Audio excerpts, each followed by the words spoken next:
Hi friends, welcome to my channel. ఈరోజు మన ఛానల్లో ఎంతో టేస్టీగా తయారు చేసుకుని ఈవినింగ్ టైంలో పెసరపప్పుతో చిట్టి చిట్టి పూరీలు ఎలా తయారు చేసుకోవాలో చూద్దామండి.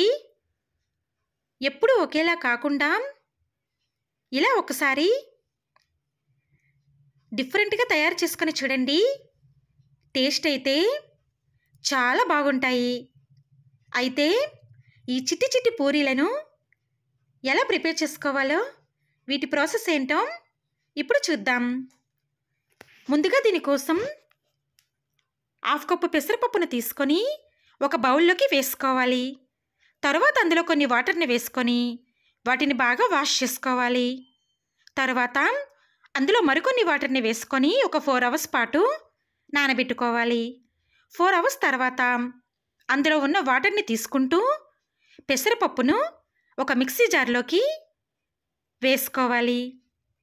ఇలా పెసరపప్పు అంతా కూడా మిక్సీ జార్లో వేసుకున్న తర్వాత దానిలోకి ఒక 2 పచ్చిమిర్చి, అలాగే చిన్న అల్లాన్ని కూడా వేసుకోవాలి.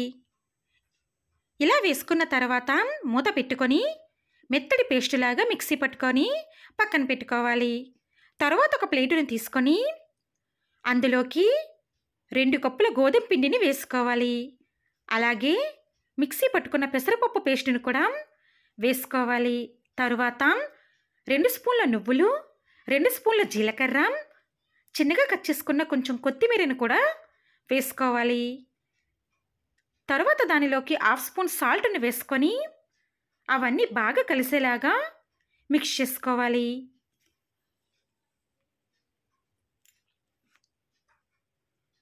ఈ విధంగా బాగా కలుపుకొని దానిని చపాతీ ముద్దలాగా ప్రిపేర్ చేసుకోవాలి. ఇలా సాఫ్ట్గా కలుపుకోవాలండి. తర్వాత దానిపై కాస్త నేతిని కూడా వేసుకొని మరొకసారి మిక్స్ చేసుకోవాలి. ఈ విధంగా మిక్స్ చేసుకున్న తర్వాత దానిని చిన్న చిన్న ముద్దలుగా చేసుకొని ఒక్కొక్క ముద్దను తీసుకుంటూ చపాతీ కర్రతో కొంచెం కొంచెం ఆయిల్ అప్లై చేసుకుంటూ దానిని చపాతీలాగా ఒత్తుకోవాలి. ఇలా చపాతీలో ఒత్తుకున్న తర్వాత రౌండ్ గ్లాసును తీసుకొని వీడియోలో చూపించిన విధంగా రౌండ్గా చిన్న చిన్న పూరీల్లాగా ప్రిపేర్ చేసుకోవాలి.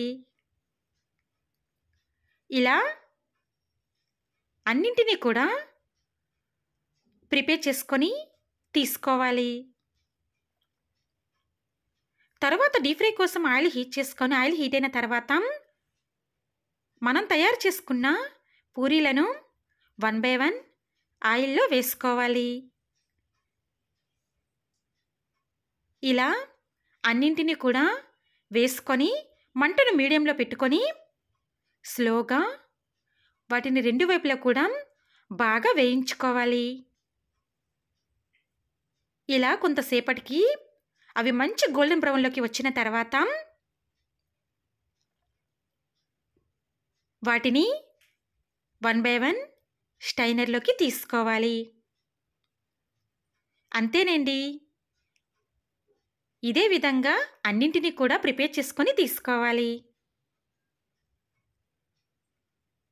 ఈ చిట్టి చిట్టి పూరీలను టమోటా కచప్తో తింటే దీని టేస్ట్ అనేది ఇంకా బాగుంటుందండి.